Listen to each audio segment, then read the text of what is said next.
Hello, everyone, and welcome to episode 130 of Kouryer podcast. Our today's guest is Ms. Jovana Damcevska. She's a digital illustrator and visual artist from Herceg Novi. I hope I didn't butcher that name. Basically, the country of Montenegro. Let's just put it that way. All right, so with that out of the way, let's just jump into the first question I ask everyone. Give us a little introduction on how we got into all of worlds of visual arts and design and everything. Okay, so first I started with art in high school. So I went in art high school for traditional art. Then I tried to go in academy for also traditional art, for like traditional painting, but then that didn't work out. So I went to college for something totally else, something different, but it had something to do with digital. So we learned Adobe Premiere, Adobe After Effects, Photoshop a little bit, and video editing. But I still loved to draw, so I didn't want to give up on that. So I started learning digital art on my own. So basically, YouTube and searching tutorials online, and that's it. But it's good because I had this basic knowledge from traditional art that I learned in high school. All right, awesome. And it's always nice to hear that more artists are, getting their up and comings via self-studying just from YouTube and internet. That's so inspiring, actually, I think. And of course, you already mentioned how you got to art, but even when you were in high school, or maybe, I don't know, you were a bit younger, and during those times people usually start to question, all right, what do you want to do as a job in the future and all that stuff. Did you know at that point you wanted to be an artist? You just want to continue being an artist as a job, or were there doubts and you were like, oh, I need to, I think, go to become an engineer or something else, more stable? How was it like for you?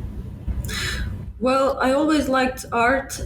I also liked music and movies and all that. But when I remember my childhood, I remember watching this cartoon, or it's how do you say, a movie, Animation? animation movie, and on that CD you had like you watch a movie or you want to learn how to draw those characters, and I would go there and I would follow how to draw that horse, spirited, is spirit anime movie. I'm sorry. So I would draw that, and I just remember that I really enjoyed it. Also, one time I catch a TV show where you just follow this guy who is drawing some simple characters, and I would do that.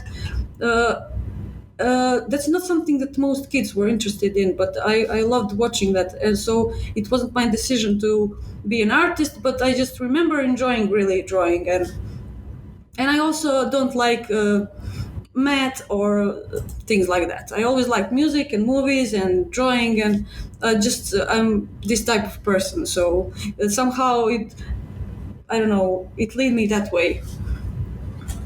All right. And do you have any favorite, cartoons or animations that really inspired you from when you were, you said you were a child? Well, that's my favorite one, but I can't remember the entire name. I just know there's this yellow horse, and his name is Spirit. I think everybody knows that movie. Yeah, that kind of sounds familiar as well. Jesus. It's a very I famous think I movie, forgot it actually. myself as well. And all right.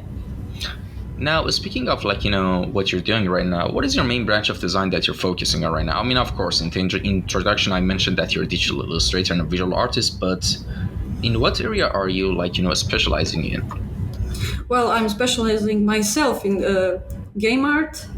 So when I was searching for a perfect style that I can work on and develop that would cover everything I like, it was always that stylized style. And I was like, if I learn that, then I can do game art. I can maybe do some children books. It covers a lot of things. So I decided to learn stylized art. And then I discovered that you can make passive income with making game assets. So that was perfect. Uh, so I think that is like my thing that I'm most, how do you say, most good at. And I don't know, I saw your stuff, and the first thing that popped to my mind was, I don't know, do you remember the first Dota one? the Dota All Stars from Warcraft 3? Yes, but that's funny thing about it. I don't play games. So, What? like at all, I don't know anything about. I don't even know how game icons actually work in games. I'm not that familiar with all that. Maybe that's because people are like, "Wow, that's so creative. I didn't expect that." Because I don't know what should I paint for a specific icon. I just search a little bit about it and then I paint it. But it's not what you expect because I don't play games. I used to play games when I was little, but that's it. I stopped when I was maybe 12. That's I really didn't expect that. I Because here's the thing: if you look at the icons of item icons or the hero icons, like in Warcraft or World of Warcraft or Dota or League of Legends, all these games, especially Blizzard games, like your style kind of like it's like I can see the items in those games, because they're so similar. And I thought you must be heavily inspired by them. Like even the ability icons, like I can actually see them. It's kind of Well, interesting. I am inspired in terms like I actually searched their art on Pinterest and I use them as inspiration, but I never played any of those games. So I never played World of Warcraft. And please don't go over those games. They might be fun, but they will cost you your sanity. Trust me. And all right. So speaking of the stuff you did right now, I want to ask you about something else. How does your design process usually go anytime you want to start working on a project or maybe a bunch of icons or just anything in general? How does the structure of your pipeline look like? Well, first of all, I don't start anything without the reference. So that's like my first step always. I always open Pinterest and scroll for at least 10 minutes to get inspired, to find some good references, and to just get my thoughts going. Uh, and then everything is similar like everyone else does. I mean, sketch and, you know, but I don't start anything without the reference. Because I say that because I know a lot of artists avoid references, that that's like copying. Should I use a reference? I should only use my own mind, and that's not the way to go if you want to improve. And all right.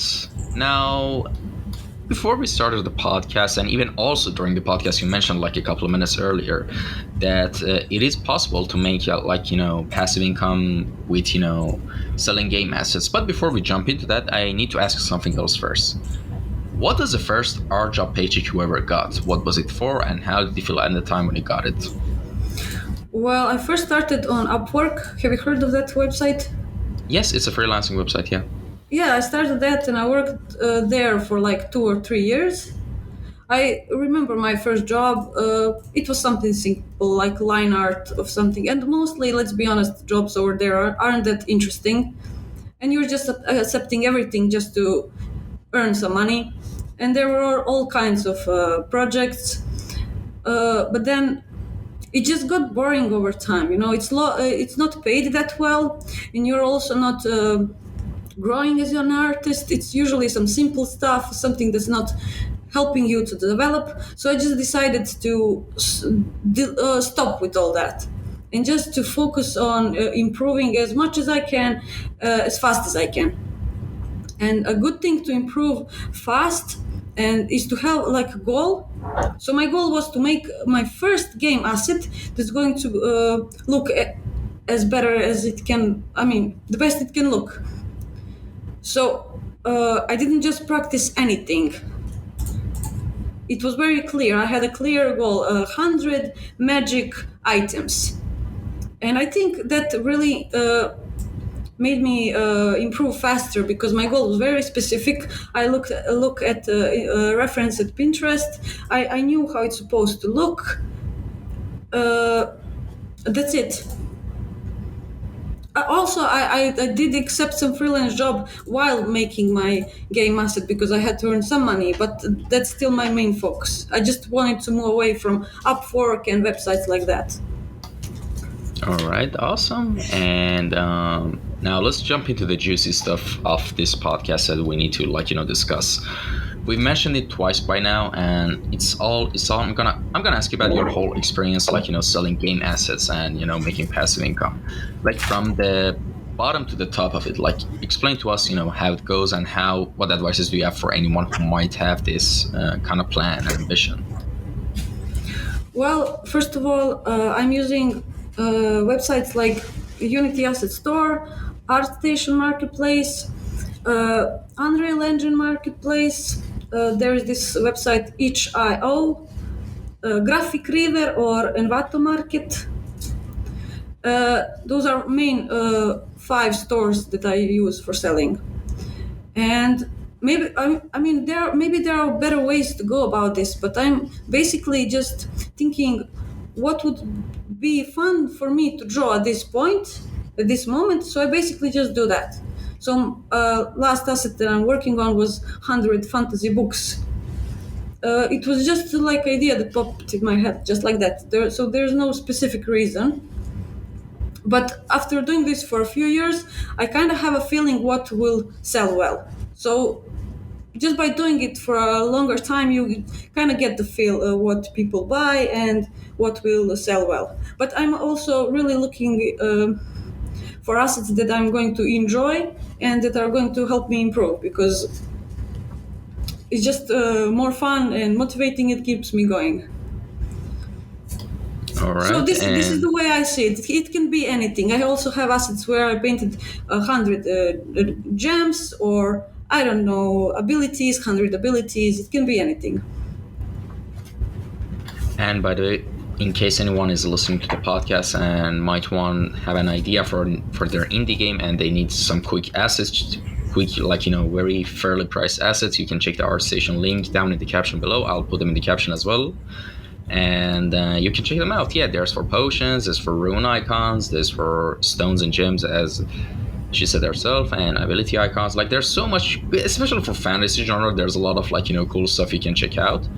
So yeah, definitely check it out. And also, the thing is that I also, like, I'm kind of noticing is the fact that a lot of people who get in art, they, of course, the first thing they think about is, like, wanting to make some money out of it, so they can, like, do it for a living.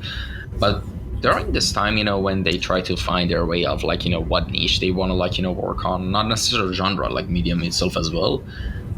It's kind of sad that some people, like, get in this trap of, like, doing, I don't know, they kind of have to do take bad commissions from bad clients.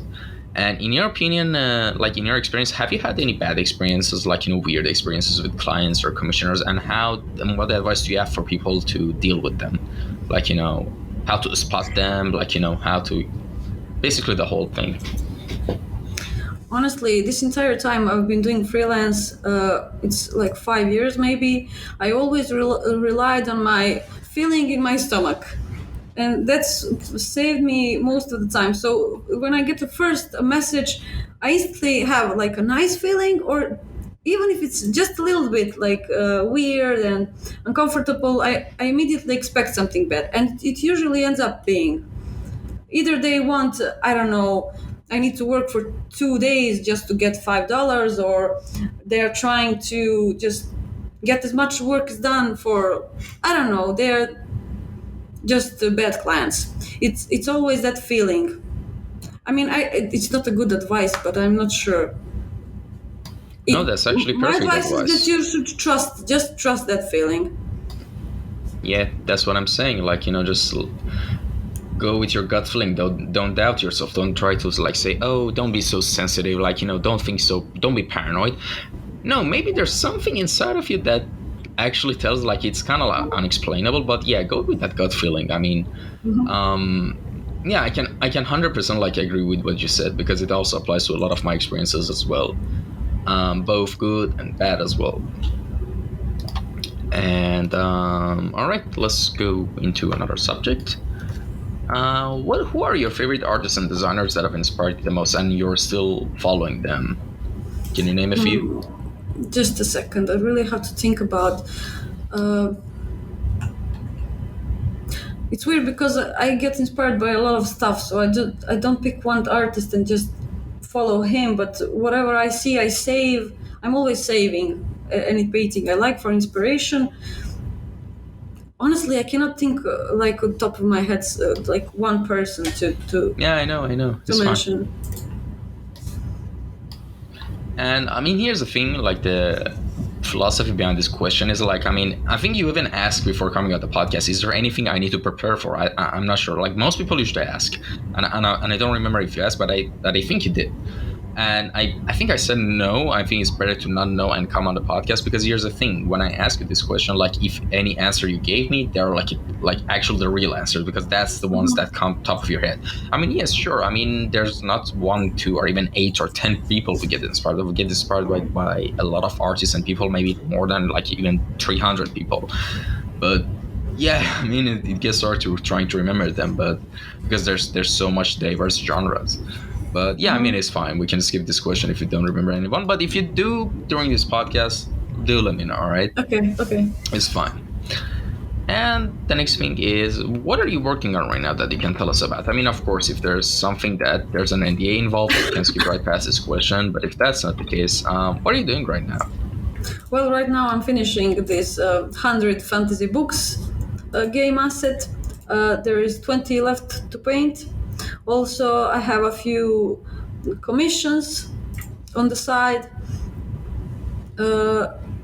Also, there is this 3D modeler that contacted me on Instagram, and he wanted to model my assets in 3D, and then I would do texture, and we would try selling 3D assets as well. So I never tried selling 3D assets because I can't model. But he said he will do it for free. I mean, like he will model for free, and then I do texture, and then of course when we start selling, it's going to be 50-50 revenue split. So I'm also working on that. Yeah, that actually sounds awesome, because you'd be surprised how much, like, 3D assets are, like, I think you kind of looked into it, but 3D assets are like, on fire. Like, Yes, because I most think they will sell better. Yeah, because like, for good or worse, like, the whole industry right now is going to the direction of 3D. And like, I mean, yeah, it shouldn't be that hard to make quick textures from models. Like, I mean, because you already have like a plan of them like in 2D, and trying to translate them in 3D, it shouldn't be that much of a problem. So that's actually a smart idea for, going for 3D assets. And I think and here's the thing: I even suggest, if you can, like, try to find some like good 3D artists that you personally like. Maybe there's a lot of discourse for that, like, different servers, like people actually are always looking for collaborations. And that's actually a good opportunity. Like, for example, even, let's say, I don't know, food, like texturing, food modeling texturing. Like that's something that's always on demand. Like, recently I saw, and it just in a fantasy discourse survey. Oh yeah, and actually there was another guest on the podcast I had before, like Roxanne Baril Monfet. Yes, I believe that was her name. She was from Canada, and she did gorgeous, like, as fun. I mean, not hobby, not like going professionally like you, as fun, like, on different like food drawings and different stuff, and they were so gorgeous. And I was like, if I wasn't like an indie game developer, I would have I want to buy her assets, and yeah, even like trying to look at the opportunities like this could be really beneficial, I Well, think. that's the thing. She is not aware that she can easily sell that. So she can just upload it. It doesn't have to be Unity Asset Store. It can be Envato Market, Graphic River. Like over there, you can sell anything, literally anything. Whatever you draw, you can just upload it, and if it sells, it sells. I mean, why just? I mean, that's my opinion. If you already drawn that, just upload it, and maybe someone will find it useful. Yeah, and I had another question. When you sell an asset, for example, let's say I buy like a $5 like chest asset from you, right? Like, different types of chests and barrels for my game, right? And so I'm free to use that for my project, or also commercially. Commercially, you can do whatever you want as long as you're not selling individual icons as you bought them. So you can Ah. use them in your game and sell that game, whatever. As long as you just don't buy the asset and re-upload it somewhere to sell it. Yeah, That's of course. basically Yeah, I mean, not that, but like, let's say, I mean, for but example, people ask me that too. really, Yeah, there's a lot of NFT messages I get. It's insane. ew, But Jesus. not just that, but they ask me, what license do I get with this? I say commercial license. You can use them in your project and you can sell that project. But no, they actually want to buy my icons and upload them as NFT, just as they are, and earn money. I'm like, Hey, you're just taking someone else's work and trying to make money without any work. So I really get a lot of messages like that on Instagram lately. I don't know what, I don't know.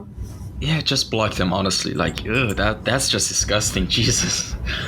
And yeah. So another thing I was wondering, like, for example, let's say I bought your gemstone package, and I make a game and I release the game, and the game, like, sells for 1,000,000 units. What type of contract, like, does it take for, like, is there a type of contract, for example, you can sell your assets that, if it's like a percentage of the revenue of the project goes back to you? Is there something like that? No, really, I don't know. I never bothered with that. It's like it's really you just buy the asset and that's it. No matter how much money you earn or if your game becomes popular, that's it. You just bought the asset and it's yours. That's how I see it. Oh yeah, I mean, yeah, definitely. I mean, there's like, a standard commercial license, as you said, but I think there are licenses that, maybe in the future when you wanted to work with, I don't know, like big projects or bigger studios, there's type of, like, sometimes I heard there are contracts that, for example, they use an asset from you or something, maybe a voice line, even maybe your own voice actors, for example, and they use lines for the dialogues of their characters, and instead of, like, getting a single payment from them, you say, no, I don't want a payment, I want a different type of contract. I want, like, let's say 0.0003 percentage of the share of revenue of the whole sales. Like, I mean, that's a sort of agreement you can also do. I mean, yeah, I mean, of course, it depends. You need to do your basic research, background research behind your client, and see, all right, if these people have potential, I'm going to do that. But I mean, like, doing something like, for, let's say, $25, and it just goes away. Like, I mean, after a while, like, when you're, as a business, when your stuff, like, kind of advances and improves, you need to work on this stuff as well, and, like, try to make already plans and packages for that as well, because I think that could be really beneficial and smart if you could handle that. I think you're right, and that's an opportunity to earn more money. But I'm not sure how to follow that at this moment. I mean, maybe if I had my own website and I would only sell on my website, maybe I could control this. But for example, on Unity Asset Store, you don't see who bought the asset. It's anonymous. On our station, there is a name, and on most websites, you don't see who bought it. I cannot know who used it in with what game, so I don't see a way how to control that or to even know who is using and how much is that game selling. That's Yeah, why I it's. mean, yeah, you're right. I mean, you need to have your own, and, your way of, like, being able to sell your stuff, like, without any middleman in the, like, business. Yeah, you're definitely right about that. And, well, let's jump into, like, a bit of a fun question, like, aside from all these technical questions, all right? So what area beside the area you're working on right now would you be interested to explore and learn in the future? Like, aside from art, which you're doing right now, what would you be interested to do in the future, given if you had enough time and resources and everything? It could be something completely non-art related, by the way. Oh, it would definitely be music. What instrument? I like, how do you call it, mouth harmonica Yes, harmonica. or a guitar or something like that. Mm. I don't have a specific instrument, but I just like music. I like music more than I like digital art. If I had to choose, I would just rather listen to music than paint. I know it's weird, but it's just amazing Yeah, I know. I because can. you cannot. I think you cannot express that emotion with painting. It's hard. It's easier with music to express emotion and feeling and even memories, the way they come back and everything. Yeah, I can. Yeah, I can totally agree with you. Yeah, I mean, as a medium, like, music is a bit different, and um, it smells, even, like, I mean, yeah, visual is great, but, like, the smells, the sounds, the music, like, those two, I think, are the most strongest, like, emotions that can bring back memories or make memories. They're kind of more impactful in their own way. So I can kind of see why Mhm. you said that. And, well, we've reached the final question and section of the podcast, which is called final words. I'm going to explain to you what it means. Imagine you had a limited amount of time, and in that limited amount of time, you could leave a message or messages to anyone who might be listening to this podcast in the future, like maybe a couple of weeks later, or a couple of days later, months, years, decades, centuries, who knows? And they were listening to this podcast, and they reached this like exact moment. To those people, what would you say? Is it supposed to be like an art advice or like life advice? Life advice. Oh. Oh, that's a hard question. I don't know. Maybe I can something in terms of take it easy and let it be. So I don't know. Life advices are hard, but this is an unexpected question, so we didn't prepare for this. But something like that. Just take it easy. Things take time, and it's all going to be all right at the end, or whatever is the end. And all right, sorry, I was just typing your words there. For this question, I always type the answers while the guest is saying it. And all right, thank you so much for coming by to this episode, and thank you anyone who tuned in and listened to this episode as well, or watched the episode on YouTube as well. If there was any critiques, suggestions, or comments, like leave them down in the comment section down below, whether on Castbox, YouTube, or you can just DM me on the podcast page is fine. I'll read them all. And by the way, for context, if anyone had any questions, like from you, is your Instagram okay? Yes. All right, awesome. I'll leave that in the captions as well. And thank you again for coming by, and thank you to anyone who tuned in. Take care, everyone. Have a good day. Till next episode. Bye.